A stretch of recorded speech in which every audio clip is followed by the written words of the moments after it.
Binigyan naman ng Justice Department ng 60 araw ang task force na mag-imbestiga sa manoy kaso ng extrajudicial killings para sa pagtukoy sa mareklamong maaaring ihain laban sa mga sangkot dito.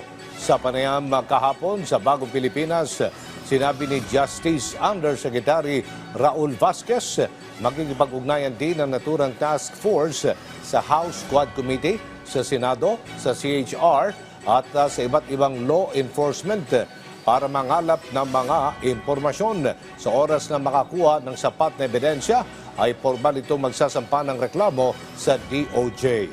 Matatandang inanunsyo ng Justice Department ang pagbuo sa naturang lupon para buklatin ang mga kaso ng umunoy EJK noong Administrasyong Duterte at para masiguro mabibigyan ng hustisya ang mga biktima nito. Binubuo naturang task force ng mga piskal mula sa National Prosecution Service, Regional Prosecutors at mga piskal mula sa opisina ng Justice Secretary.